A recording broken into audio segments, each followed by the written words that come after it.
Bà chỉ mẹp zoom ôn là lâu đi bà giờ một đôi chơi chân ti bà hay mẹp chân ti đàiอายุ tập mà năm chiêng pi năm ấy về nhưng học ca tích tới giấy bà nè nè bà nè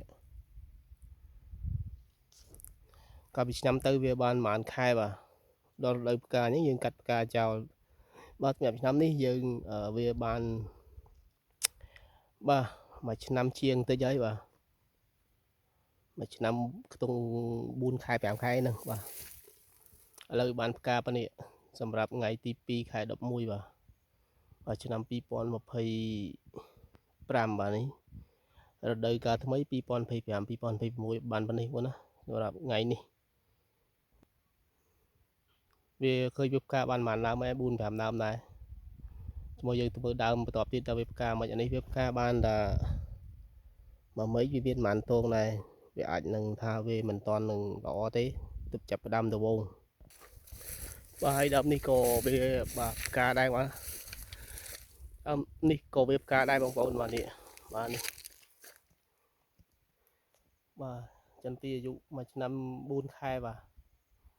កាបានប៉ុណ្នេះហើយសម្រាប់ថ្ងៃទី2ខែ11យើងហ្នឹងបាទឆ្នាំ2025រដូវកាលថ្មីបាទចាប់ផ្ដើមតិចតិចហើយបាទ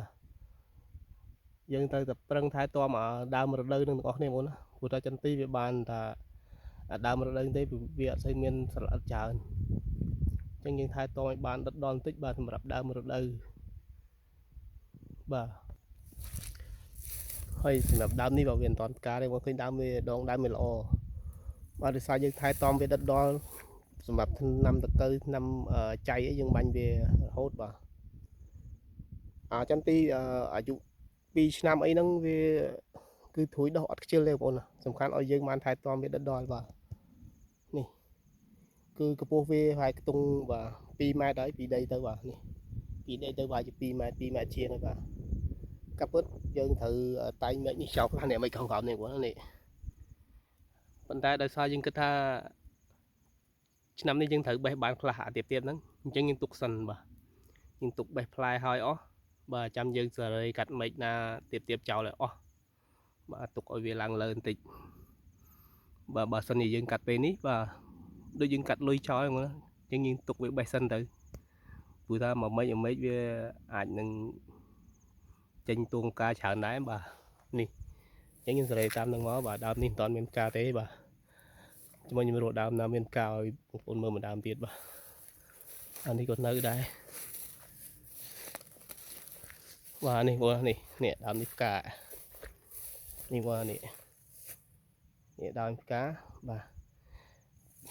ចន្ទទីកាលណាតែតងនឹងវាមានផ្កាមានន័យថាអាតងនេះតងក្វាយហ្នឹងវាត្រៀមនឹងផ្កាដែរហើយបាទនេះអាពុំចេញចេះវាអាចនឹងមកផ្កាដែរបាទហើយជា2ថ្ងៃ3ថ្ងៃទៀតវាចេញមកកំពុំផ្កាដូចគ្នាអញ្ចឹងបងណានេះបាទហើយមកអីនោះបាទនោះចន្ទទីដើមចាស់ហ្នឹងណានោះនេះវាចេញត្រួយចេះខ្លះបាទដើមខ្នេះវាមិនតន់ចេញខ្លះយើងនៅតែចន្ទទីបងប្អូនធ្វើកុំបខំពេកបងណាយើងធ្វើសំខាន់ឆ្នាំសត្វល្អិតឆ្នាំចៃឆ្នាំតកៅហ្នឹងយើងថែដល់ប៉ុន្តែសម្រាប់ឆ្នាំទាញត្រួយទាញកាយហ្នឹងបងប្អូនកុំរំពឹងពេកបាទកុំរំពឹងពេកមកល្មមទៅបានហើយព្រោះថា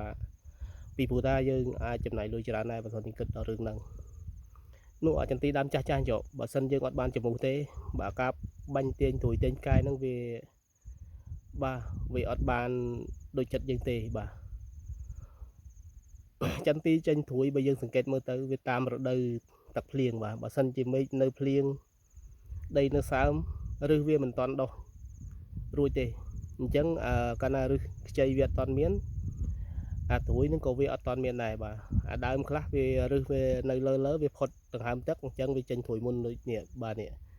ដើមចិត្តហ្នឹងដូចថាវាដើមតូចជាងដើមនោះវាចាស់ជាងអញ្ចឹងទៅបាទបងប្អូនធ្វើចន្ទទីត្រូវតែរៀនត្រូវតែសិក្សាស្វែងយល់ខ្លួនឯងបាទ